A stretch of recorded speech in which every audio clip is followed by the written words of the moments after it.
हैं news room live और मैं हूं आपके साथ आयुष चित्रांश। चलिए न्यूज रूम लाइव की शुरुआत इस वक्त की बड़ी और अहम खबर के साथ करते हैं। चंडीगढ़ से बड़ी जानकारी आप तक पहुंचा रहे हैं। अभय चौटाला के द्वारा आज प्रेस कॉन्फ्रेंस की गई है।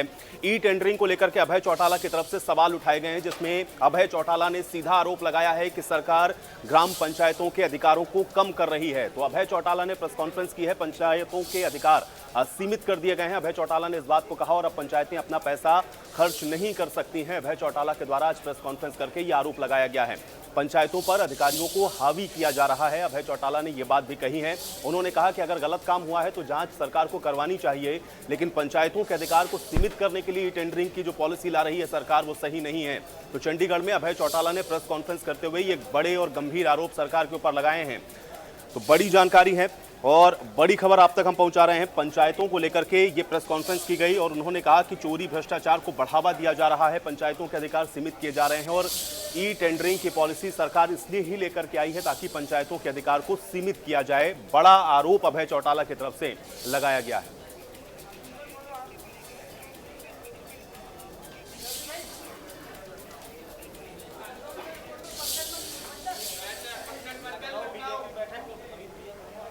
और चलिए अगली बड़ी और अहम जानकारी का रुख कर लेते हैं। तो बड़ी खबर आप तक हम पहुंचा रहे हैं। बड़ी जानकारी है, भारत जोड़ो यात्रा पर भारतीय जनता पार्टी के द्वारा तंज कसा गया है और तंज कसा है यहां पर कंवरपाल गुर्जर ने। उन्होंने कहा है कि राहुल गांधी की कांग्रेस जोड़ो यात्रा, इसका नाम यही होना चाहिए, भारत जोड़ो यात्रा के बजाय ये कांग्रेस जोड़ो यात्रा होनी चाहिए। कंवरपाल गुर्जर के द्वारा यह बयान दिया गया है। इसके अलावा कृषि मंत्री जेपी दलाल ने भी राहुल गांधी पर हमला बोला है। आरएसएस को लेकर के राहुल गांधी की भाषा ठीक नहीं है, यह बात जेपी दलाल ने कही है। राहुल को लॉन्च करने में कांग्रेस कभी कामयाब नहीं होगी, नए नए प्रपंच रच करके भी कामयाबी नहीं मिलने वाली है। तो जेपी दलाल और कंवरपाल गुर्जर दोनों के द्वारा आपको बता दें कि राहुल गांधी की भारत जोड़ो यात्रा को लेकर के निशाना साधा गया है। कंवरपाल गुर्जर ने कहा कि राहुल गांधी की भारत जोड़ो यात्रा का नाम कांग्रेस जोड़ो यात्रा होना चाहिए।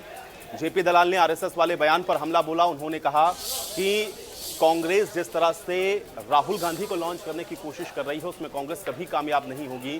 तो ये बड़ा बयान दिया गया है। दोनों ही मंत्रियों की तरफ से आपको बता दें कि हमला बोला गया है भारत जोड़ो यात्रा को लेकर के। राहुल गांधी को निशाने पर लेते हुए कांग्रेस पर यह बड़ा हमला बोला है।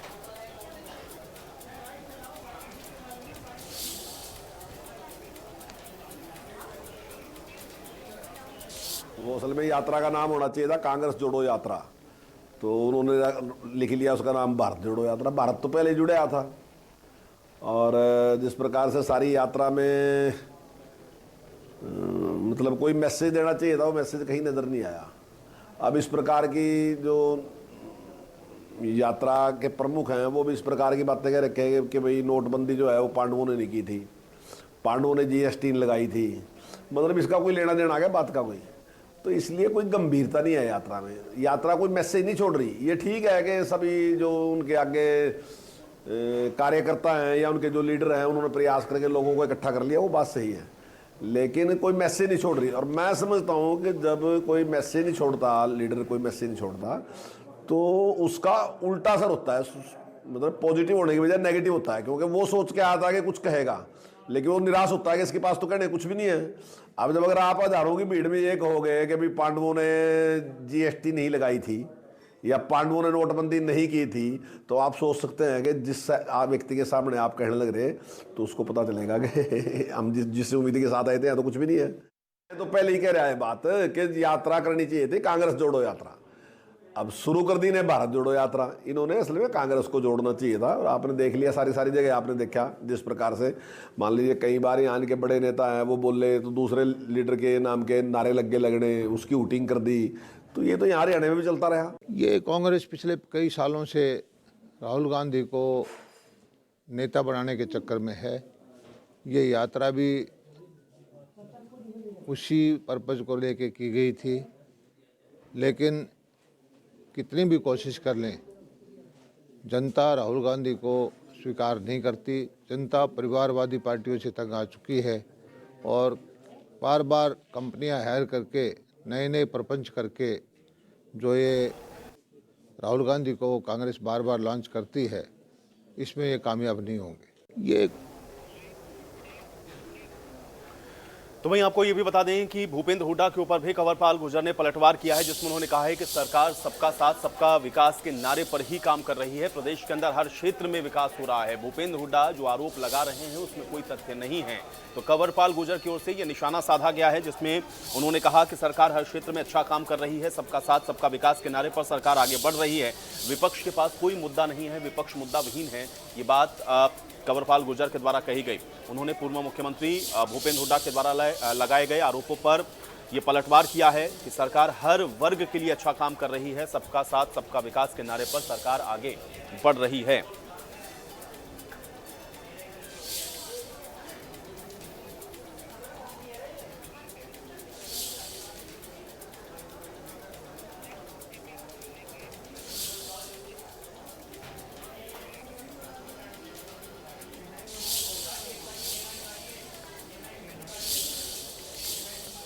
तो वहीं दिल्ली एनसीआर में 10 साल से ज्यादा पुराने वाहनों को बंद किए जाने को लेकर के भी कंवरपाल गुर्जर ने कहा कि ये एनजीटी के आदेश हैं, इसको सरकार देखेगी कि किस तरीके से इसमें थोड़ी और राहत दी जा सकती है।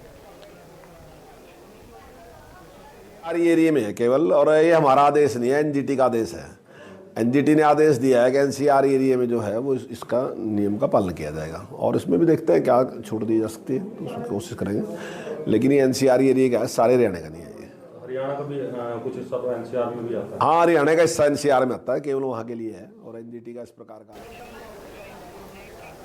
तो वहीं आपको बता दें कि गन्ना किसान लगातार एमएसपी बढ़ाए जाने को लेकर के विरोध प्रदर्शन कर रहे हैं, और इसी को लेकर के कृषि मंत्री जेपी दलाल के द्वारा कहा गया है कि गन्ना के दाम बढ़ाए जाने को लेकर के एक कमेटी बनाई गई है, और कमेटी जो फैसला करेगी उसके आधार पर ही गन्ने के जो रेट हैं उनको बढ़ाया जाएगा। सरकार ने किसानों को सबसे ज़्यादा पेमेंट दी है। गन्ना किसानों का पिछले साल तक देश में सर्वाधिक भाव था। पंजाब ने भाव तो बढ़ा दिया, लेकिन 2000 करोड़ रुपए की उनकी पेमेंट पेंडिंग है।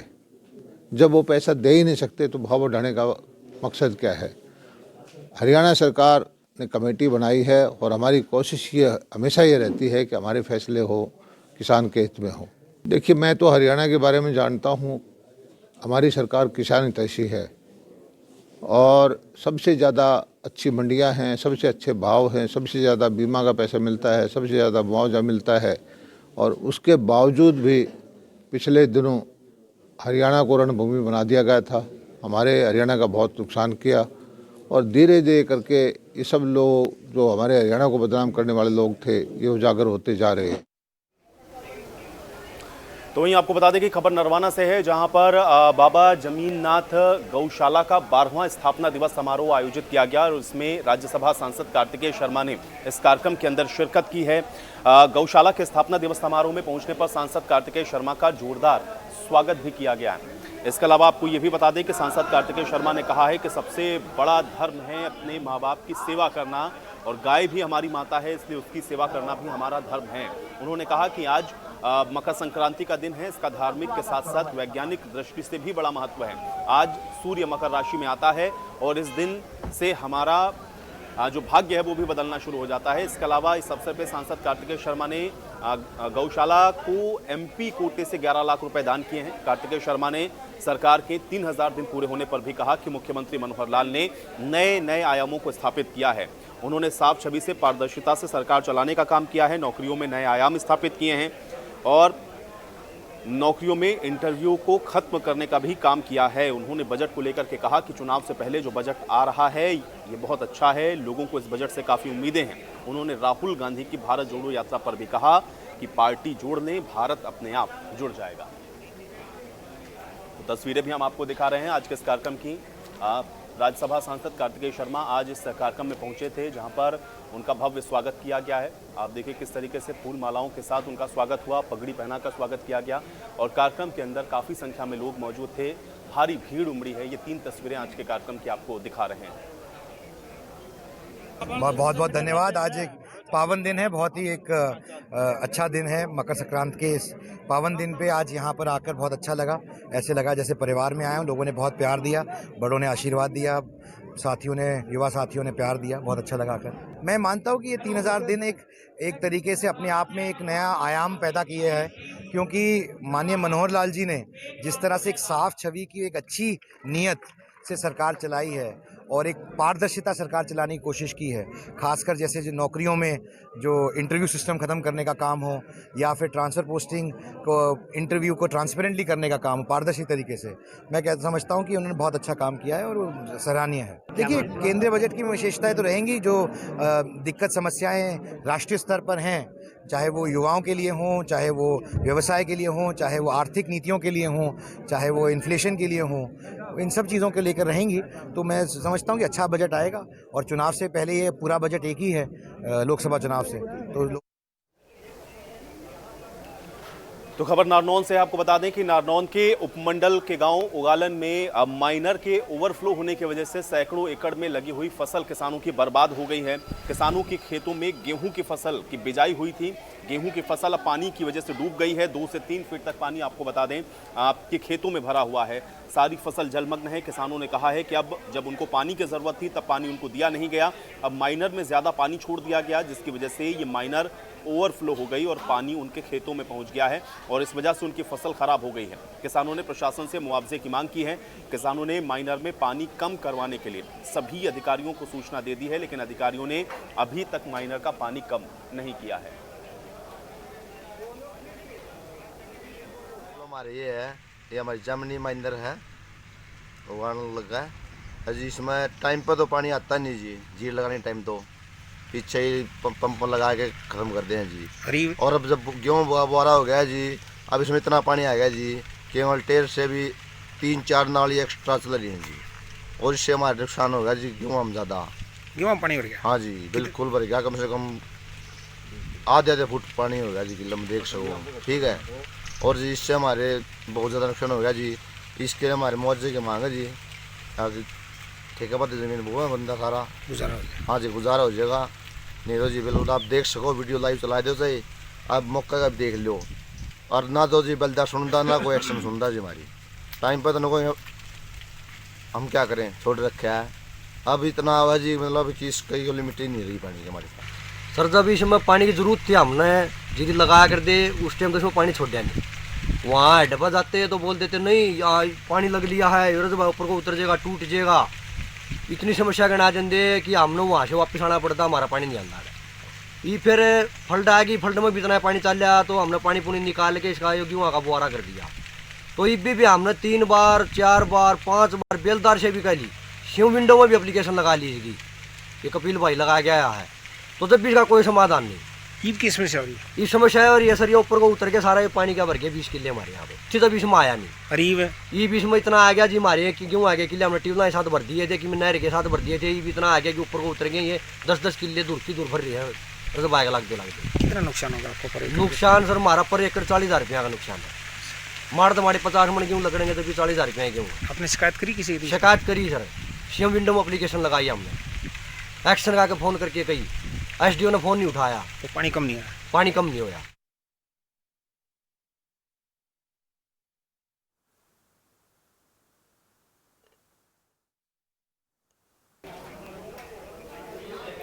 तो तस्वीरें आपको हम दिखा रहे हैं। देखिए, माइनर में पानी ओवरफ्लो होने की वजह से किसानों की सैकड़ों हेक्टेयर जो फसल है वो बर्बाद हो गई है। हालांकि अब अधिकारियों को सूचना दी गई है, लेकिन अभी तक अधिकारी मौके पर नहीं पहुंचे हैं।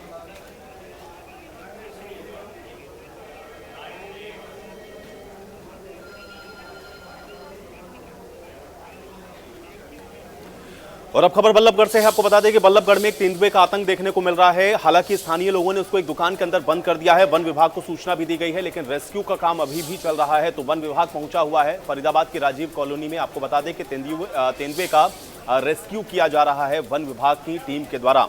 अब ये रेस्क्यू हो चुका है, ये बड़ी जानकारी है और बड़ी खबर। करीब 3 घंटे की मशक्कत के बाद आपको बता दें कि तेंदुए का रेस्क्यू किया गया है। एक दुकान के अंदर कई घंटों तक ये तेंदुआ बंद रहा। स्थानीय लोगों के अंदर भी इसके बाद अफरा तफरी का माहौल देखने को मिला और अब इस तेंदुए को अरावली की पहाड़ियों में छोड़ा जाएगा। तो बल्लभगढ़ का ये रिहायशी इलाका है राजीव कॉलोनी, और यहाँ पर ये भटक कर तेंदुआ पहुंच गया। हालांकि लोगों ने इसको किसी तरह से दुकान के अंदर बंद कर दिया था। वन विभाग को इसकी सूचना दी गई और वन विभाग ने 3 घंटे की मशक्कत के बाद इस तेंदुए को रेस्क्यू किया है।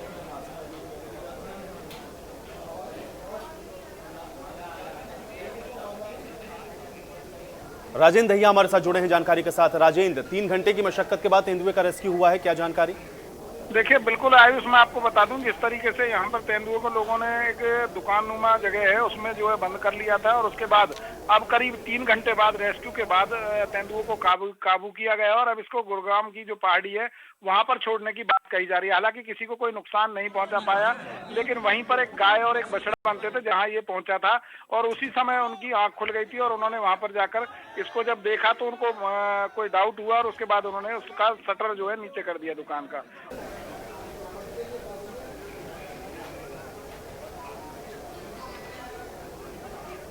चलिए राजेंद्र, बहुत शुक्रिया इस बातचीत और जानकारी के लिए।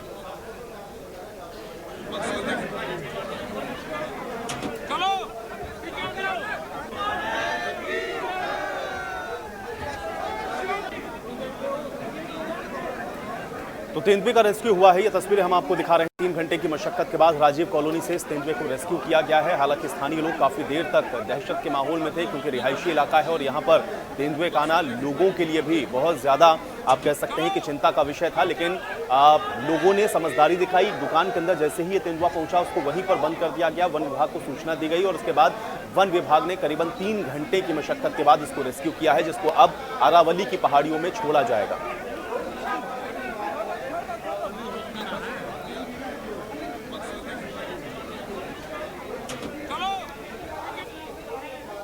अगली खबर का रुख करेंगे। भिवानी से जानकारी आपको बता दें कि ठग नए नए तरीके से ठगी का मौका ढूंढते रहते हैं और अब भिवानी में एक अलग तरीके से ठगी का मामला सामने आया है, जहां पर एक शातिर शख्स के द्वारा आपके पहले अंगूठे के जो निशान है वो चुराए जा रहे हैं सरकारी साइट से, और उसके बाद फ्रॉड करने वाले बदमाश किसी भी सीएससी सेंटर में जाकर के आपके खाते से आपका पैसा निकाल लेते हैं। ऐसा ही फ्रॉड भिवानी में हरियाणा राज्य ग्रामीण आजीविका मिशन में कार्यरत सेक्टर 13 निवासी मीनाक्षी शर्मा के साथ हुआ है। उन्होंने इस मामले की जानकारी साइबर पुलिस को दे दी और पुलिस अब इस पूरे मामले की जांच कर रही है।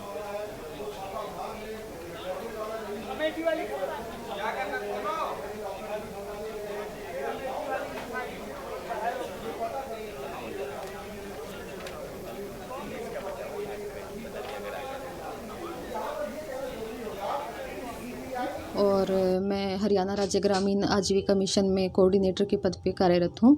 और ये 6 तारीख की बात है। 6 तारीख को सुबह तकरीबन 10:30 बजे मेरे फ़ोन पे मैसेज आया था कि मेरे अकाउंट से 10,000 रुपये डेबिट हो गए हैं।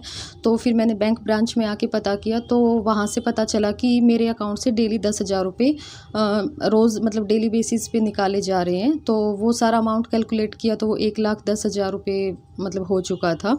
तो मैंने तुरंत अपने दोनों अकाउंट पे जैसे स्टॉप करवाया ताकि।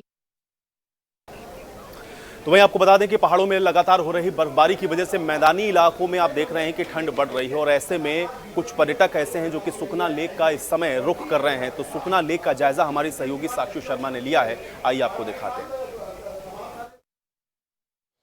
चंडीगढ़ में अगर मौसम की बात करें तो लगातार शीतलहर का जो कहर है वो बरकरार है और इस वक्त हम लोग सुखना लेक पर मौजूद हैं और सुखना लेक की जो तस्वीरें हैं वो सभी इंडिया न्यूज़ हरियाणा के दर्शकों को हम इस वक्त दिखा रहे हैं। आप देख सकते हैं कि पूरी तरह से जो कोहरे की चादर है उसने शिवालिक की सभी पहाड़ियों को, पेड़ पौधों को ढका हुआ है। अमूमन जब मौसम खुला होता है, साफ होता है तो हम सुखना लेक पर आते हैं तो शिवालिक की सभी पहाड़ियाँ और आसपास की जो ग्रीनरी है, जो पेड़ पौधे हैं वो साफ यहाँ से नजर आते हैं। लेकिन इस वक्त कोहरे की चादर ने उन सभी व्यूज को, तस्वीरों को इस वक्त ढका हुआ है और झील में इस वक्त आप देख सकते हैं कि कई सारी बोट्स जो है वो तैर रही है। हालांकि ठंड बहुत ज़्यादा है, धुंध पड़ी हुई है, शीतलहर जो है वो लगातार चल रही है, लेकिन उसके बाद भी सैलानियों का जो जोश और उत्साह है वो कम होता हुआ नजर नहीं आ रहा है। आप देख सकते हैं कि जो सैलानी हैं, जो पर्यटक हैं, बाहर के इलाकों से आए हुए या फिर चंडीगढ़ लोकल के जो लोग हैं वो बड़ी संख्या में जो है लेक पर इस वक्त पहुंच रहे हैं।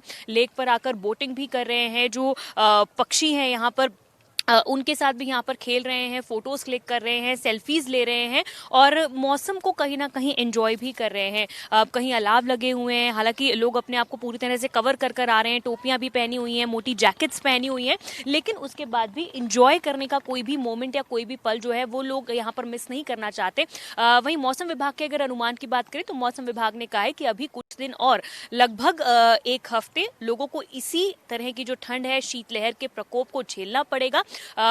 परसों थोड़ी धूप यहाँ पर जरूर खिली थी, लेकिन कल भी धूप और जो बादल थे वो लुका छिपी आपस में खेलते रहे और आज भी दूर दूर तक जो सूरज का नामो निशान है वो नजर नहीं आ रहा है। ठंड जो है, शीतलहर इस वक्त लगातार चल रही है। पूरे चंडीगढ़ में इस वक्त कोहरे की चादर जो है वो बनी हुई नजर आ रही है। तो सैलानियों को और चंडीगढ़ वासियों को अभी आने वाले एक हफ्ते तक भी इस ठंड से निजात नहीं मिलने वाली है। कैमरा पर्सन मोनू कुमार के साथ साक्षी शर्मा, इंडिया न्यूज हरियाणा, चंडीगढ़। और चलिए इसी के साथ न्यूज रूम लाइव में मेरे साथ फिलहाल इतना ही, लेकिन आप बने रहिए इंडिया न्यूज हरियाणा के साथ। नमस्कार।